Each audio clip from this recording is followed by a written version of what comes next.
ജോലി കഴിഞ്ഞ് വരുന്ന വഴിക്ക് കുറച്ച് പച്ചക്കറിയൊക്കെ മേടിച്ചുകൊണ്ടാന്ന് വന്നത് ഞങ്ങളുടെ കടയിൽ നിന്ന് തന്നെയാണ് മേടിച്ചത്. അങ്ങനെ ഞാൻ അതെല്ലാം ഒന്ന് കഴുകി വൃത്തിയാക്കി വെക്കണം. വെളുത്തുള്ളി എടുത്ത് കാണിച്ച് വേറൊന്നുമല്ല, ഇത് എടുത്തപ്പോൾ തന്നെ എല്ലാവർക്കും അതിശയമായിരുന്നു, ഈ ഒരെണ്ണം കൊണ്ട് എന്ത് ചെയ്യാനാണ്. വീട്ടിലങ്ങനെ അധികം വെളുത്തുള്ളി ഉപയോഗിക്കത്തില്ല, പിന്നെ മേടിച്ച് വെച്ച് എന്തിനെ കളയാൻ, അത്യാവശ്യത്തിനേക്ക് വേണ്ടിയിട്ട് മാത്രമാണ് ഞാൻ ആ ഒരെണ്ണം എടുത്തത്.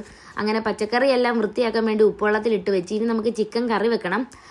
പുട്ടും ചിക്കൻ കറിയാണ് ഇന്ന് ഉണ്ടാക്കുന്നത്. ഇതിൻ്റെ ഇടയ്ക്ക് കുറച്ച് വീഡിയോ ഒക്കെ മിസ്സായി പോയിട്ടുണ്ട്, കാരണം ഞാൻ ചിക്കൻ കറിയൊക്കെ വെക്കുന്ന വീഡിയോ ഉണ്ടായിരുന്നു, അതൊന്നും എടുത്തില്ല, കിട്ടിയില്ല, വീഡിയോ ഓണാക്കാൻ മറന്നുപോയതാണ്. അങ്ങനെ ഇതേ ഞാൻ അമ്മയോട് വെച്ചിട്ടാണ് പെട്ടെന്ന് ചിക്കൻ കറി വെക്കാൻ കുക്കറിലോട്ട് വെച്ചത്. വെള്ളം ഒഴിക്കാതെ വെച്ചിട്ട് ഞാൻ എടുത്തപ്പോൾ മുട്ടറ്റ വെള്ളം ഉണ്ട് അതിനകത്ത്. അങ്ങനെ ഞാൻ കുറച്ച് പുട്ടൊക്കെ ഉണ്ടാക്കാൻ വേണ്ടിയിട്ട് നനച്ച് വെച്ചിരുന്നു.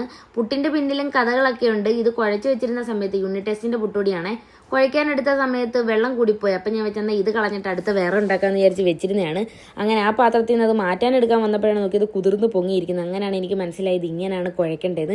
എന്തായാലും ഒരു രക്ഷയില്ല, നല്ല ടേസ്റ്റി ആയിട്ടുള്ള പുട്ടായിരുന്നു. പുട്ട് ആവി കയറി വന്നു കഴിഞ്ഞ് കുത്തിയിടാൻ ഒരു കോലിൻ്റെ ആവശ്യം പോലും ഇല്ല, കാരണം അതുപോലെ പെർഫെക്റ്റ് ആയിട്ട് അതിനകത്തുനിന്ന് ഇറങ്ങി വന്നിട്ടുണ്ട്. അങ്ങനെ ചിക്കൻ കറിയുടെ വെള്ളം കുറച്ച് വറ്റാൻ വേണ്ടി ഞാൻ എടുത്ത് അതങ്ങ് പാത്രത്തിനകത്തോട്ട് മാറ്റി. പിന്നെ അടുത്തതായിട്ട് ഇനി പുട്ടിന് ആവിയാണ് പൊക്കോണ്ടിരിക്കുന്നത്.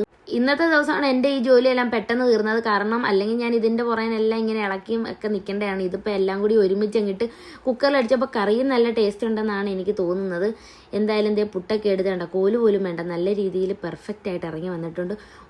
ഒരു രക്ഷയില്ലാത്ത ടേസ്റ്റ് ആയിരുന്നു കേട്ടോ. അമ്മുമ്മ അങ്ങനെ പുട്ടൊന്നും കഴിക്കാത്തതാണ്, പക്ഷേ ഈ പുട്ട് ഇഷ്ടപ്പെട്ടത് കൊണ്ട് ഞാനിപ്പോൾ സ്ഥിരമായിട്ട് ഇതാണ് രാത്രി കഴിക്കാൻ ഉണ്ടാക്കുന്നത്. എന്നാണോ ഇവർക്ക് ഇനി അത് മടുക്കുന്നതെന്ന് അറിയത്തില്ല. അങ്ങനെ പുട്ടും കറിയൊക്കെ റെഡിയായിട്ട് വന്നിട്ടുണ്ട്. ഇനി ഞാൻ കഴിക്കാനിരിക്കുകയാണ്. കറി ഒരു രക്ഷയില്ല, നല്ല ടേസ്റ്റ് ഉണ്ടായിരുന്നു. എന്തായാലും അമ്മ പറഞ്ഞു തന്നതുകൊണ്ട് ഞാൻ ഇന്ന് 9 മണിക്ക് തന്നെ ഫുഡ് കഴിച്ചു. അപ്പം ഞാൻ കഴിക്കട്ടെ, അത്രേ ഉള്ളൂ, ടാറ്റാ.